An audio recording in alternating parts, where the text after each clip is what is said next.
Have you ever thought about, why am I not progressing? Or, my photos feel generic or dull? Sometimes you're just one idea away from making progress. Robert Capa, the man who photographed D-Day, once said, "If your photos aren't good enough, you're not close enough." I think it's one of the most important sentences in photography. It's a famous quote, but if it's new to you, even better. At least it helped me progress a lot.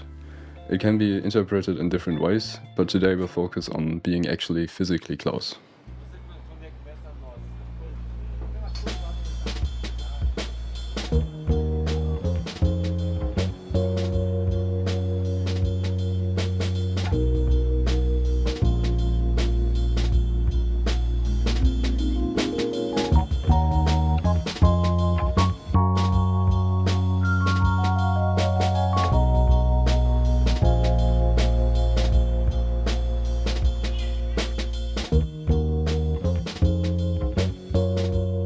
We often refrain from getting close because we're afraid of what might happen, like a confrontation. But that's exactly why it's important. Usually by doing something we're afraid of or uncomfortable doing, that's a situation where we can really distinguish ourselves. One could also say for many street photographers, this type of shooting is something like a medal they can bring home. It's testament to them being ready to do whatever it takes to get the shot.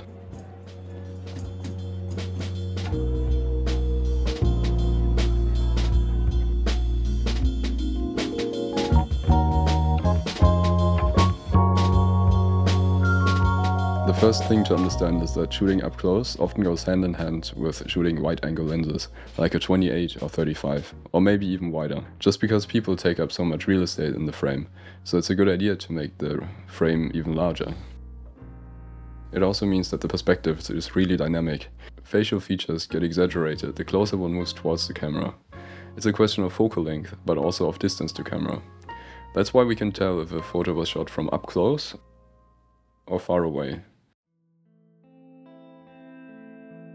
We either feel part of the scene or as an observer. We actually often make use of this in portraiture. That's why these photos seem so intimate.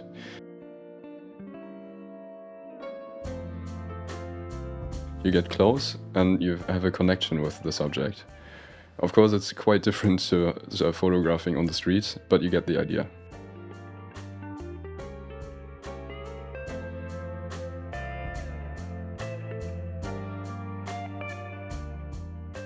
I think it's really important to sometimes predetermine the distance to a subject, basically focusing before shooting.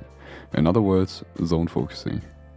It's good to practice this as an exercise at home or at the beginning of a photo walk against a pole or some static object. You set the focus distance to, let's say, 3 meters, and then you move your feet until the target comes into focus. This way you get a feel for the distance and you can just estimate it next time.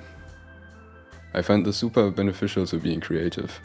Limitations only foster creativity, and it helps to build a coherent set of images.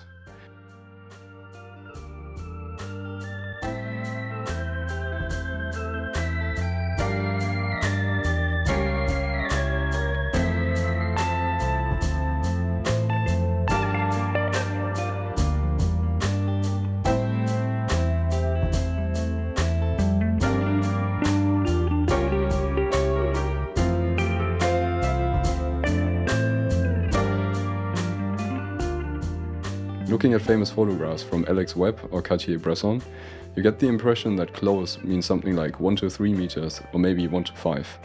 Typically I would set the distance for 28mm to 1 to 2 meters and for 50mm to 3 meters. I'm not sure if it's coincidence, but making this video I noticed that these numbers kind of add up.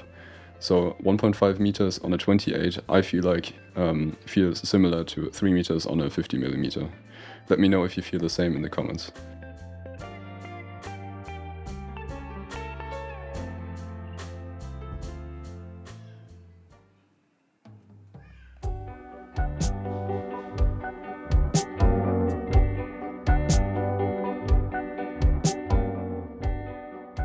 The greatest benefit of up-close shooting is that it teaches you to be confident.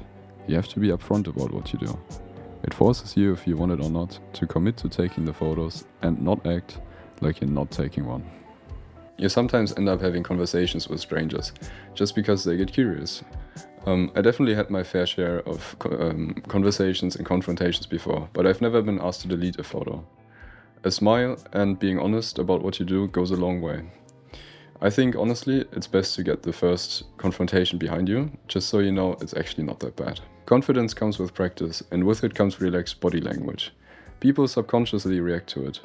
If you feel like you belong and are relaxed, people will sense that and feel comfortable. If you feel like a weirdo, then you act like a weirdo, and people will feel anxious. It takes some time, but eventually you'll get the hang of it.